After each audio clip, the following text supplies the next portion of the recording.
Okay, kama kawaida nimekuja na habari mpya mpya kabisa. Kama ulikuwa hujui, Resident Evil 9 Requiem imeachiwa leo tarehe 27 Februari. So leo imeachiwa, na habari mpya pia kwa kila mtu ni kwamba bwana, game imeweza kuwa cracked ndani ya masaa 24. Yaani masaa 24 ya kutimia vizuri. Yani unajua ile imeachiwa game leo crack yake tayari ipo tayari. So yani ni hatari. So nilikuwa nafanya research hapa. Nimefanya research nyingi sana kwa sababu kuna post niliona wanasema kwamba imeshaachiwa cracked tayari, imeshacrackiwa na Capcom mara hii. Okay, wanatumia de novo na this time wameamua kutumia de novo. So de novo kidogo ina changamoto kwenye crack, lakini vijana wetu tunawategemea wamekaa chini tayari. Kuna team tayari imekaa chini, imeshaipitia kila kitu. So Resident Evil kwa lugha rahisi imeshakuwa cracked tayari. Kumbuka game imeachiwa leo. Yaani imagine tu game imeachiwa leo. Hii leo tarehe 27 leo imeachiwa hii game.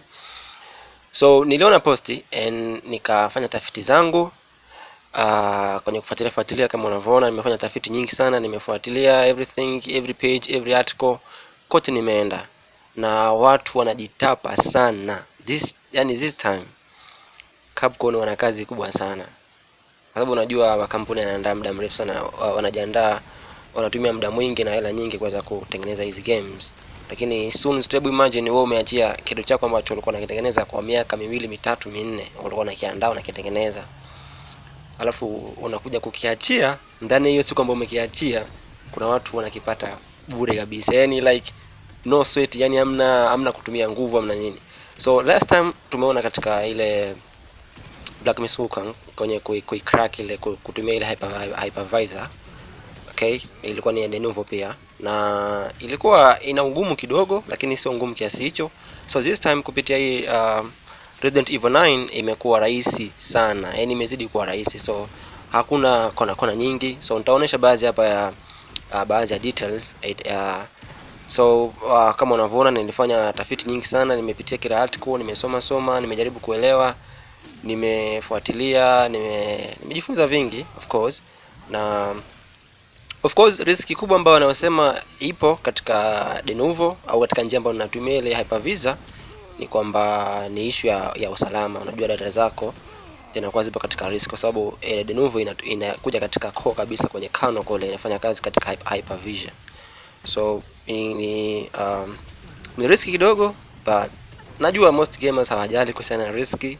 So so nilikuwa nimetumia kama masaa mawili hivi kuweza kufuatilia hii kitu, kwa sababu sikutaka kurupuka. Unajua this is big news. So kama unavyoona nimepitia article, nimesoma, nimefanyaje. So nimepata website. Unaona hizi ni crack file, ni hypervisor files ambazo unakuja kuzichukua unazipaste katika game kama tulivyofanya kule katika ile Black Myth Wukong. Okay, so this one looks very easy. So kuna link hapa ambayo ina easy na crack yake ni kama MB 13 tu. Okay, so hii na hii ni sawa, ni kitu kimoja. Okay, ni Kirigo ndo ambaye ametuwezesha okay, ni Kirigo ambaye ametuwezesha mwamba hapa.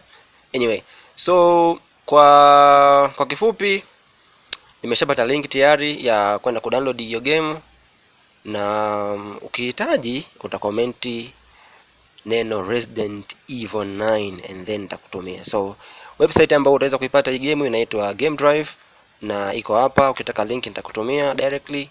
So umeona hii ndo website yenyewe, na crack imeuploadiwa masaa 9 tu, masaa 7 yaliyopita, na watu ambao wameangalia ni watu 104,700 ndo ambao wamekuja kuangalia, na I think most of them wame download.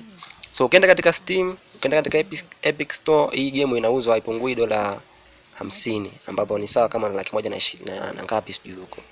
So imagine watu 100,000, yani kwamba hao watu wote wangeweza kununua game kupitia katika valid store kule katika Steam na vitu vingine, lakini badala yake wameamua kuja katika uwanja imagine hii hasara 100,000 na 20,000 ngapi hizo kwa watu 100,000. Umeona? Laki moja na 1,400. So utaona athari ambazo zinaonekana pasipo katika hizi game ambazo za cracked. So link ni hizi hapa, na kama umeona hapa wamekwambia recommended, hii hapa Vikings file, na ndio ambayo nimetumia. Kwa hizo zote zinafanya kazi, nisha test except kwa hii torrent, kwa sababu sipendi kutumia torrent na hii situmiagi, ila hii Viking file nimejaribu, inafanya kazi vizuri. So file hii game ni kubwa sana, ina GB kama 70 hivi, kwa sababu kuna part 1 na part 2. Part 1 ina GB kama 70 hivi. Kwa kuna hapa part 1 ina GB 50 na part 2 ina GB 20. So msijali kama una wasiwasi, tulia. Mimi leo siku nita download hizi game zote, nita download file zote, part zote mbili. Part ya kwanza ina GB 50 nita download mimi usiku leo, na part nyingine nitakuja ku download pia usiku. Kwa hiyo kesho I think call link muhimu ni hizi hapa, hii ya part ya 2 na hii part 1, and then tuko na hii crack file yenyewe. So this is very very useful. So that's it guys. So kama umeanza ku download, kama ulikuwa hujui, habari ndio hiyo. Resident Evil 9 imetoka, inaitwa Requiem, na imeshacrackiwa tayari na ipo hewani.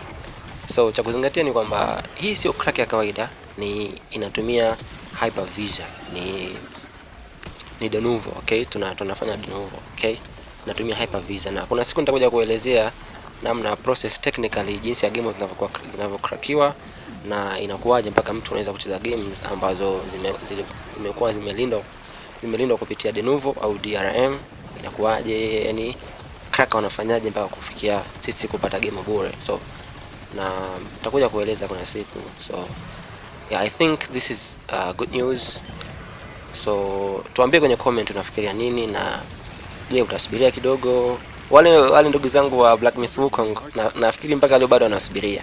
Mimi niliwaambia itachelewa sana kutoka Black Myth Wukong ya hiyo crack ambayo nyewe mnataka. Yani in short, hiyo ikija crack pita nayo. Mambo mengine tena hayo yakija baadaye utafanya, isipokuja. Okay, so yeah, ndio hivyo. Peace.